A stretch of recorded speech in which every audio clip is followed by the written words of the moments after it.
Hello and welcome to another episode of the It's the Pictures podcast. I'm your host, Max Colville, and I have another Nightstream capsule review session for you. These reviews are going to be more full-featured without giving away secrets of the movies, of course. Most of these movies have already premiered at Nightstream, but luckily 2 out of the 3 in this package are coming to Hulu and Shudder, respectively, at the end of November. Okay, so first of all, I have a review of Run, which is coming to Hulu on November 20th. Run was the opening night film for the Nightstream Film Festival, and it had a long journey to premiere. Originally set for Mother's Day, it ended up having a quiet opening here on Nightstream. You would think that would mean bad things for director Aneesh Chaganty's follow-up to his internet mystery film Searching, which I absolutely loved, by the way. But that couldn't be further from the truth. Run is a thrilling good time, and I was at the edge of my seat for most of the picture. Starring Sarah Paulson and newcomer Kira Allen, the film is all about a parent's excessive love for their child. So excessive, in fact, that Sarah Paulson, as the mother, goes to extreme lengths to keep the status quo in her household. Run is not only exciting for the twist it provides, but because of the talent of wheelchair-bound actress Kira Allen. It is a win for representation in cinema, as she does a wonderful job of playing a child fearful of her mother. Obviously, the best part of a movie like this is discovering all the mysterious beats, so I won't spoil them here. I guess what I really enjoyed about Run is how the little moments can get under your skin, especially when having to go against mommy's wishes. There was some people who sort of thought about the film of Alfred Hitchcock, and we just talked about a few of his films a few weeks ago here at It's the Pictures, and I think that this is in that wheelhouse of Hitchcockian thriller, if you will. So if those are the type of movies you like, I really recommend Run, and I hope that you check it out when it makes its debut on Hulu in November.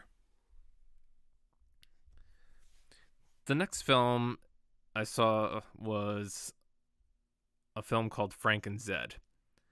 When I saw the description for Frank and Zed, I knew it was going to be something special.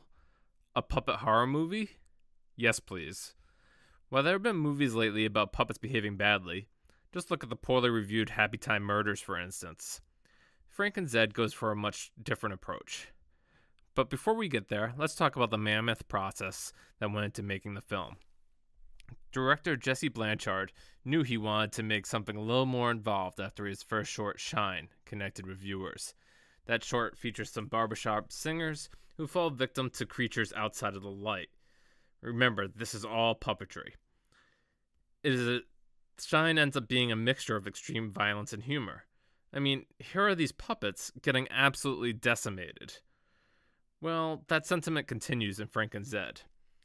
Of course, there's an overarching story that sets up the townspeople against the protagonists here. Think Frankenstein's monster for Frank and a zombie for Zed. Easy enough. Well, we expect an orgy of blood. And trust me, we get there in the finale. The friendship of Frank and Zed is what really shines through. I also really enjoyed the villainous characters and how they earn their reputation. Certainly, you want them to get what's coming to them. I think the story on a whole is a success, which is great because it acts as like a cherry on top of some masterful puppetry. I was there for puppets puppets doing murder, right? Let's think of it that way, and puppet blood and gore. But the fact that we got a great story in addition, I was pretty happy with that. Underneath all this blood and gore, of course, is some really fantastic work. In a previously recorded Q&A exclusive for Nightstream, director Blanchard said that they only had one take when it came to destroying these puppets, because the production couldn't afford replacements. those limitations end up creating something great. It took a lot of people to put this film together in over 6 years of production. In addition to all that, the film was a Kickstarter success. If you're interested in this one, I'd say go for it. It's really cool. Frank and Zed is a one-of-a-kind film, one with plenty of heart and gore for all. The last film in this package of reviews here is Leap of Faith. And Leap of Faith is a documentary on, well, the making of The Exorcist in a conversation with director William Friedkin. I'm 99% positive most audiences interested in the Nightstream Film Festival have heard of The Exorcist. It is one of the few horror films ever nominated for Best Picture at the Academy Awards, and is one of the highest rated horror films of all time. This new documentary, Leap of Faith, goes into many different aspects of the picture with director William Friedkin. Some of the parts he goes into great detail include the intro in Iraq and how disliked it was throughout the entire process of making the film. Other topics include the scoring of the film, working with Mark von Sydow, the casting of Jason Miller as Father Karras, and what he thinks of the ending of The Exorcist. Consider this movie one of those film school and a documentary type of pictures.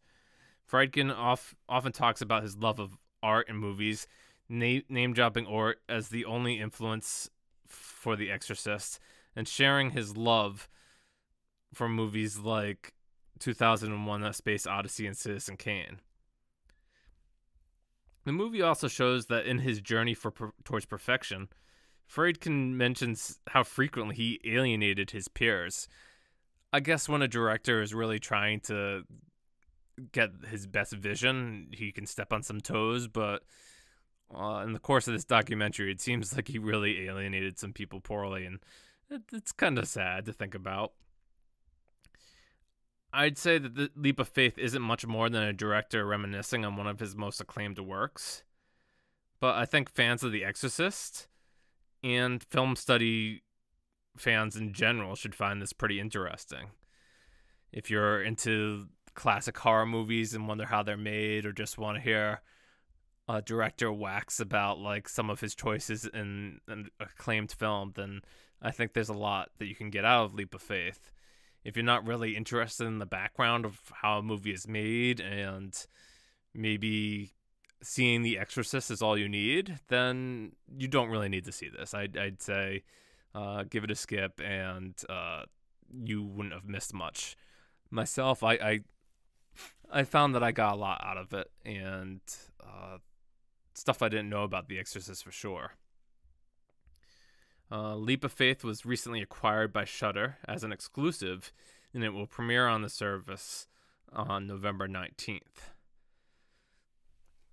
So, I hope you've enjoyed those 3 reviews, and as always, if you'd like to follow us on Twitter, we're at It's The Pick Pod.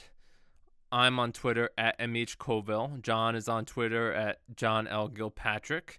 You can find the podcast on iTunes, Spotify, Stitcher, wherever you listen to podcasts. The podcast is also available at our website, itsthepicturespodcast.com.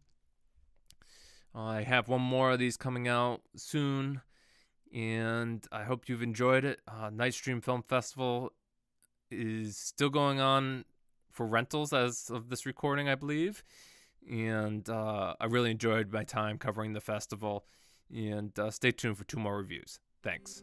Bye.